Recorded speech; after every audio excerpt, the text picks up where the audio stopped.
Minasan, konnichiwa. Dominiku desu. And that's about all I can say.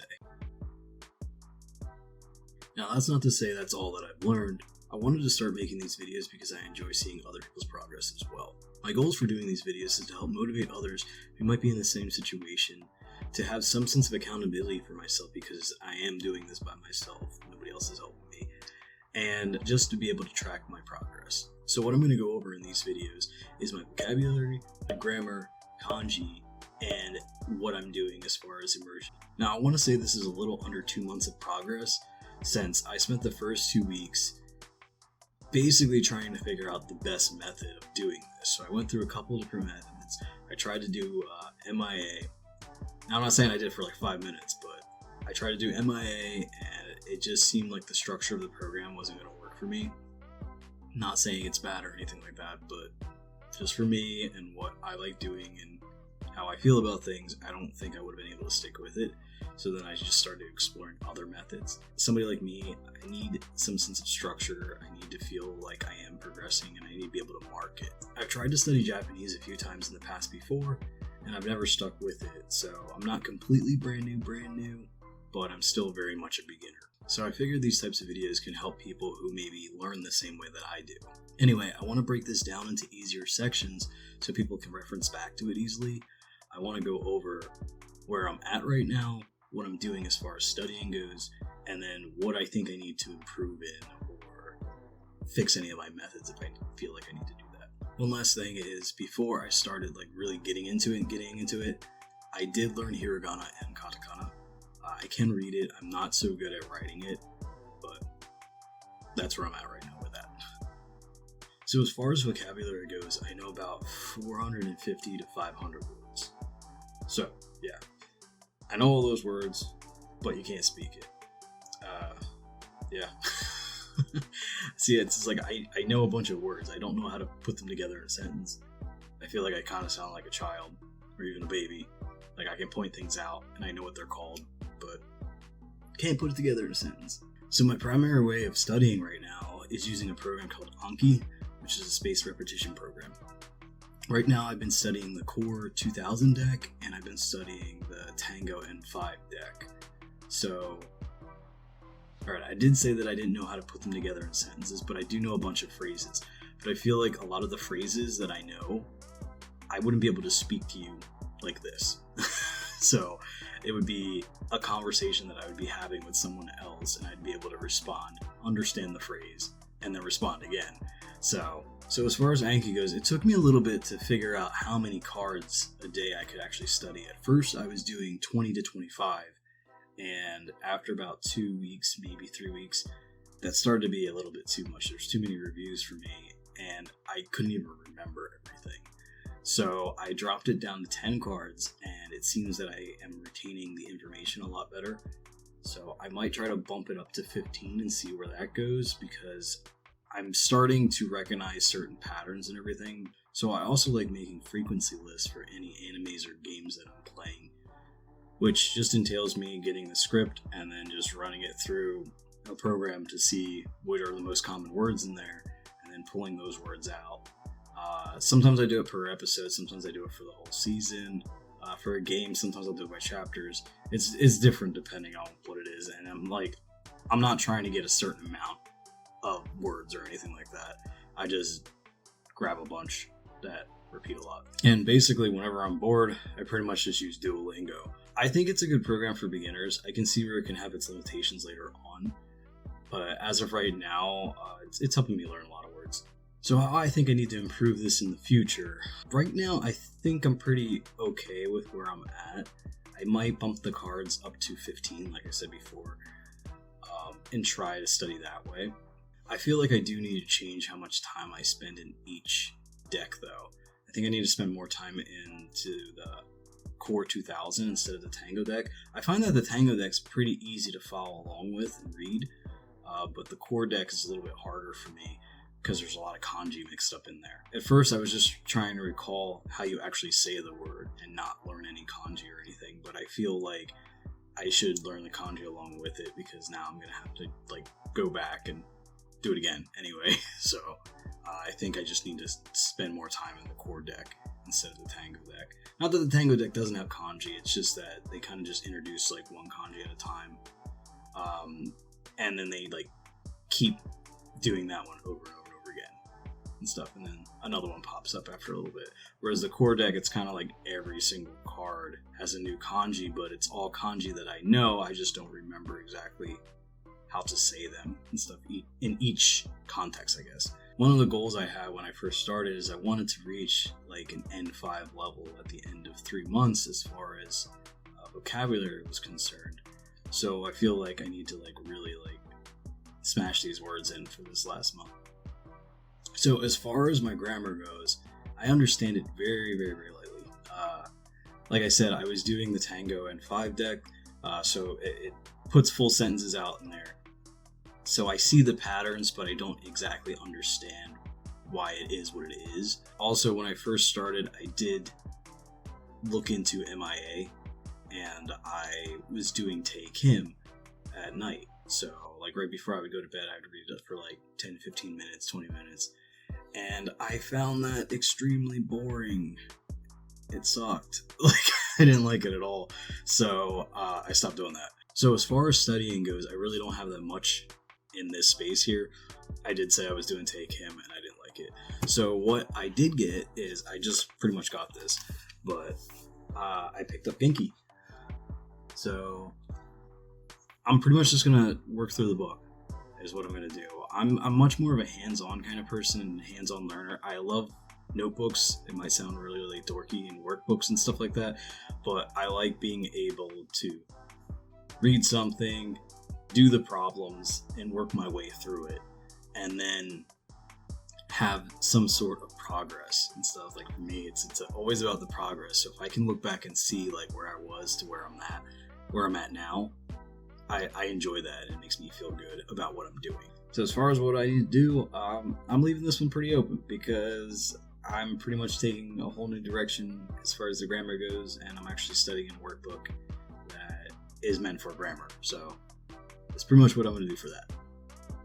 So as far as kanji goes, I would say I know about maybe like 125 to 150, somewhere around there. And I count actually knowing the kanji as knowing at least one reading. So knowing the onyomi and the konyomi. I don't know every single konyomi, but at least I know the onyomi. There's a few other kanji that I'm able to actually recognize, and I can kind of just based on the radicals and everything like that figure out what it is, but I don't know all the readings, or maybe not even any reading. Like there's been a couple times where I've looked at a kanji and I'm like, oh, it probably means this, and then I look it up and I'm like in the ballpark. So still very basic kanji, like very beginner level. One of my goals is to be able to write them as well. And I'm not saying every single one that ever existed known to man. That's crazy. But I would like to be able to reproduce them to an extent. I know it's not really necessary because we live in a digital age, but I think it's something cool that I would like to know how to do. That's it. So my main source of learning is a website called Wanikani, which uses mnemonics and it uses SRS to help you learn kanji. So the first few levels are free, and then after, I think it's like level 4, you have to actually pay, but I think it's completely worth it. It makes it so much easier, and it's engaging. It's like a little game all the time. And I found that when I was doing that, it was a lot easier for me to retain a lot of the information I was receiving. Because like I said, before I was like starting off with MIA, and I was going through the steps of MIA, and they recommend that you do RTK, which is a book called Remembering the Kanji. And basically the book uses mnemonics to help you remember kanji. But with that, it was like, it would just show you how to recognize the kanji. It didn't tell you how to say them. It told you everything in English. So you would see a kanji, like say you would see the kanji for sun, and you would see it, and it would just be like, hey, this is the sun, or this means day, and that was it. That's all it would tell you. It wouldn't tell you how to actually say it in Japanese. So to me, it just felt like, first off, doing the Anki cards, it got extremely boring. I was trying to do like 20, 25 a day, and I was like keeping up with it, but it was so boring when I had to do all my reviews, and I'm just seeing kanji after kanji after kanji. Some of them almost were so similar that it was just like silly to have a separate kanji for it, but like it was just one after another, and it got really boring. Yeah, I want to say I did about maybe 3 weeks of that, almost a month of that, and I think I started Wani Kani about 2 or 3 weeks in. Yeah, I just dropped RTK. I just felt like it was silly to try and learn everything twice. I also use Kanji from Zero, which is a book. It's a book. Oh, there you go. Kanji from Zero. So I use this book kind of to supplement my kanji studies. You could totally use this book by itself, though. I think it's really good by itself. It gives all these examples, and there's like all these different exercises you can go through, and there's sentences, and it does a really good job of explaining each kanji thoroughly as well. So if you don't want to do Wani Kani, you can pick up this book if you like books. So as far as improving in this area, I think I'm on a pretty good path right now. I think that the way I do my reviews and everything, and the amount of kanji I take a day, I try to only take like 10 or 15 new lessons a day, just so I don't get overwhelmed with reviews. And I think that's working out for me right now. So I think I'm just going to keep going on with Wani Kani, and then using Kanji from Zero to supplement. It's more of like a review, like for me at least. If you use Kanji from Zero as your sole study method, I think that would be fine too. But I use it to just supplement what I'm learning in Wani Kani. So as far as my immersion input goes, I think I have a pretty good balance going on. I try to at least watch something like and actually pay attention to it at least a half hour a day. I know that might not seem that much, but I'm truly focusing on what's going on. But then after that, because of my work and everything like that, I always have something playing on in the background. So I have a lot of like passive immersion going on. So I'll have programs playing on the background. When I work out, I listen to Japanese the whole time. So whether it's a show that I'm watching or I'm just listening to people talk, that's going on as well. As far as shows go, I watch a lot of anime, and I'm not saying continuously. It's just like as far as like Japanese media goes, I prefer anime. At least for me, it's a lot easier to hear what they're saying because the actors definitely do enunciate their words, so that helps me a lot. But one show that I just started watching is called Terrace House, and Terrace House is basically just a reality show where there's 6 Japanese people living in a house together, and that's what they do. But essentially they kind of just do the same thing over and over again. Like, these people eat so much, it's crazy. It's like if they're not crying, they're eating every single time. So with them repeating themselves all the time, you kind of get those same phrases and everything like that ingrained in your brain. But at the same time, their conversations aren't really that colorful, I guess. But when there's a commentator panel in the show, and when they speak, it's a lot. I find it a lot easier to understand them, even though I don't understand everything they're saying.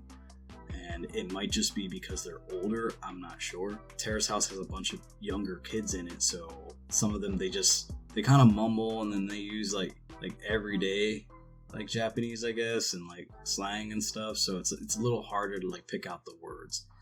But I think it's a really good show for practice because it actually shows real Japanese. So I try to read every day. I'm still kind of slow at it. In Kanji from Zero, I try to read all the sentences in there. I try not to skip too many things. So it usually takes me about like 25 to 30 minutes to get through a chapter. I've also been trying to read the sentences that Wani Kani offers you for examples. So before, I wasn't really reading those sentences. I was just trying to focus on learning kanji. But now I'm trying to, at least the first sentence is always like a pretty easy sentence, so it's easy for me to get through that one. The second sentence is usually kind of like, ugh. And the third sentence kind of, I usually can't read it too easily. So it takes me a bit, but like even going through that, it takes a good probably 5 to 10 minutes if I go through all of them. The first sentence I can kind of just do, and I'm good. So for some people, video games are like a passive immersion, I guess, but I do play video games a lot. I actually play video games, I feel like, more than I watch TV. So for me, getting that Japanese input from games is going to be, I feel like it's going to have more of an impact than TV and everything, because I just can't focus on TV as long. So I've been following this one streamer on Twitch. He also has a YouTube where he just uploads the Twitch streams to YouTube called Japanese Quest. And he's a Japanese teacher and he plays video games. So it's pretty cool, like, and his streams are usually pretty chill and stuff too. So I enjoy watching them. There's one game that I'm actually playing along with, and then learning as I go and stuff, so that definitely helps a lot. So with the video games, I do enjoy trying to read. One of the games I'm playing, it's in full Japanese, so it's a little bit hard for me to like sit there and actually read it. But one of the games I'm playing is in furigana, so that means that they just have how you're supposed to pronounce the kanji like right above it. I just kind of practice just reading, just recognizing the characters. I don't know everything that's being said, but I am getting a little bit better in terms of recognizing the characters. I also enjoy reading manga. I'm not doing so great with it. I started with Yotsuba, which I feel like a lot of people start with, and I found a site called Bilingual Manga. So basically you can read the site in Japanese and then you can switch it to English so you can see exactly what it says. I found when I first started, like I tried to read things from like day one, and it was very, very discouraging. I didn't give up, but I kind of took breaks at times. And then I went back to it, and then it's a little bit easier and a little bit faster for me to get through the chapters. Again, I don't know everything that they're saying, but I can actually read, the words. So I want to say, as far as like improvement in this area, I would like to actively get like an hour of solid immersion, but I feel like that's something that's hard for me to do every day. Like, I'd probably be able to do it on my days off, but every single day I don't think I'd be able to do that, because I just enjoy doing other things more. Like, I enjoy playing video games and I enjoy reading manga. One thing I want to be able to do is I do want to be able to stream Japanese video games, and I want to stream them pretty soon, pretty close to like my current level, just because I want others to be able to see that Japanese is a struggle and there's different stages to it. I find that a lot of the people that I've seen who made videos or are already streaming, it seems like they already have a pretty good grasp on the language and they can speak it fairly decently and be able to read. Like, I haven't seen anybody who's like just starting trying to do it, because I know it's a difficult thing, but no one's to say that you still can't get the input from the dialogue. You don't have to exactly read everything. There's like parts of it that you can do. Basically, no matter what you're doing, consistency is key. So as long as you keep moving forward, then you should be good. It is easy to fall off there though. Like I said, I studied Japanese a few times in the past, and I was like pretty consistent with it, and then life things would happen, and then I would fall off, and then I'd forget everything, and yeah. So it's like I have to be able to do something so I won't get burnt out. There was a couple of days in there where I was doing so much kanji, and it got to the point where I was just like, oh, I hate all this, it sucks.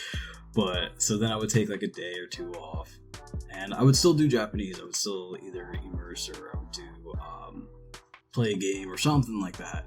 I just wasn't focusing so hard on kanji.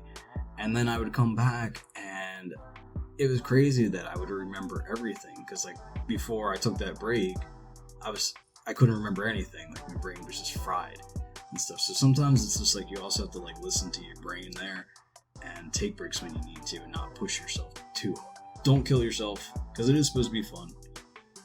Do something every day, but don't kill yourself. I think the study methods I have right now are working for me, so I'm gonna keep doing them and making little tweaks where I need to. But that's it. So I know I mentioned a few different study tools and books and resources and everything.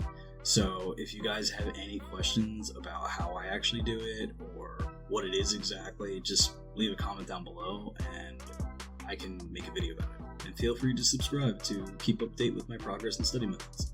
Alright, ja, mata.